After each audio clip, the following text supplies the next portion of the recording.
All right, Bullion Bytes coming to you with another video talking about some potential good pickups, some things that you can look into for your next purchases now that the price of metals has come down and premiums seem to be normalizing.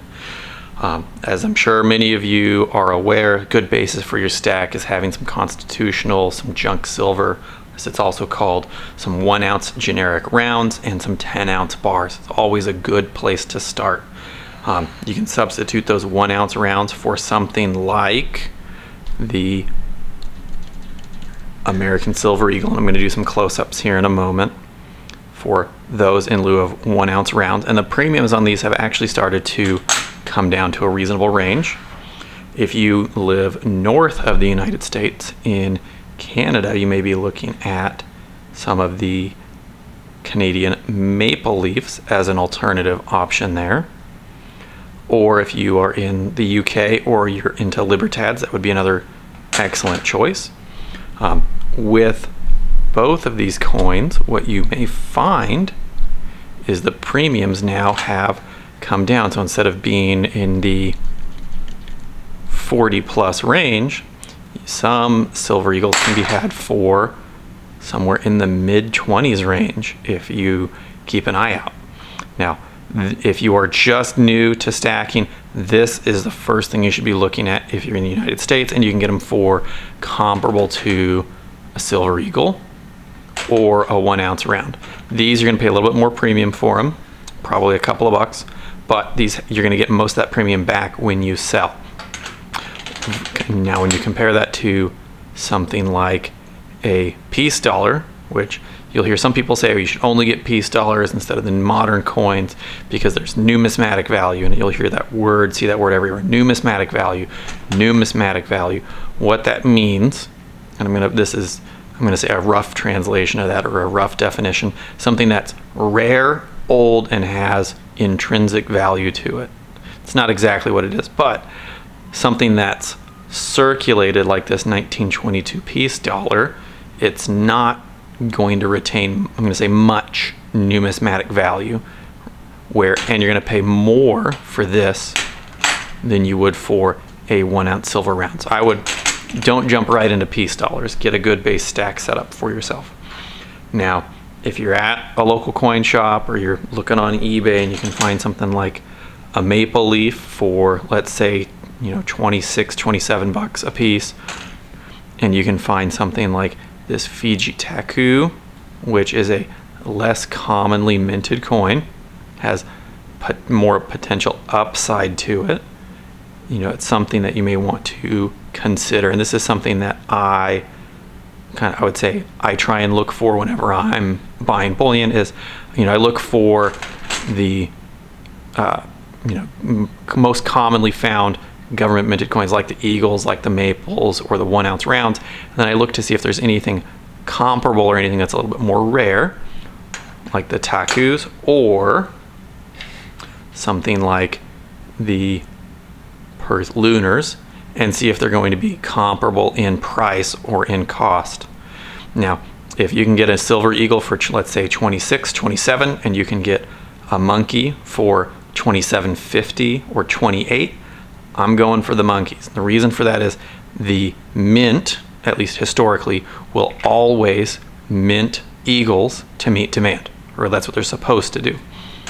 The Perth Lunars and other limited run coins are going to have a limit to them. So the number of these that are made is capped. It's the same thing with the 1 ounce and with the ½ ounce. So there's more potential upside for these. Now, I would only do that with these when you are secure in a good base stack for these, whatever that is for you. If you feel like you only need, let's say, a tube of Eagles before you branch out, great. If you feel like you need 1,000 Eagles or a whole monster box, great. It's whatever your opinion is. It's your stack. Do with it what you want. Another thing I'll try and look for is sometimes these privately minted coins like this Zombucks the Saint, which is an homage to the original Silver Eagle. I'll see if I can find these. Now, I really like these. I only got a couple of these, and I'm probably going to sell the other ones off And when you are getting into collectibles, if it's something you expect or something you think you're going to want to keep, I would say get 2 or 3 of them. And then when you get the third, or when you get 3 of them at once, you can take the other 2 and you can sell those off down the road. You can kind of flip them to someone else that maybe is 2 or 3 years later at starting that series. That's what I did with my half-ounce monkeys, and that's what I did with my 1-ounce monkeys. I bought a tube of each of those. I still have those, so if anybody's interested in those, picking one of those up, let me know.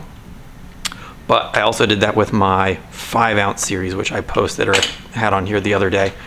And the reason for that is when you buy something like this, you're paying a couple extra bucks over spot for the premium when they first come out. But, you know, as time goes on and these either gain in popularity or people that get into it, you know, a couple of years later than you did, they're going to want some of these. They're going to want to try and finish their sets out of these because, you know, I'll, you know, be very honest with you, I think these are really cool. And there was a big old thing for zombies back when these first came out, and it was kind of a culture thing right with The Walking Dead and everything. And, you know, after staring at, you know, 500 or 100 Silver Eagles of the exact same thing, you want to have a little bit of variety. And I wouldn't go crazy and get every single one of these that come out, but they definitely add a little bit of spice, a little bit of flavor when you're looking at your stack, or when you get a little discouraged or you kind of want to have some variety there. So that's, you know, the main point of this video is getting a couple of these other sort of variety type coins, or getting a couple of these sort of flavor, some differences can definitely give you some room to expand or some room to get a discount on the stuff that you're buying. And if you get it in a large enough quantity, you can potentially get some of them paid off or get some of them for free, so to speak. Now, one thing to be weary of, or one thing to be cautious with, is anything from China, anything from the Chinese mint, anything that, you know, looks like it's potentially a problem. It's like this 2013 Panda here. Now, I don't keep up with the Chinese mint or the things that they're putting out, but there was a whole bunch of these Chinese pandas back in, I want to say 2013 to 2017, 2016. And these were getting really popular, and they were getting counterfeited like crazy, especially the 2013 years. This is another one. Let's see here. This is the 2015. I think this one had kind of a funny backstory to it. So they didn't put any purity or weight on this one. I think this is the only one where they didn't do that. And I think right after this, they switched from a 1 ounce to a 30-gram coin. And that's right around the time I stopped stacking pandas, but it was also around the time that there was a lot of counterfeits of pandas hitting the market. So anything from China, just be wary of that. Anything that's, not to say good or bad about China, but that's what they're kind of notorious for. That was the main point of this video. If you guys liked it, please leave a comment what you want to see on the next one.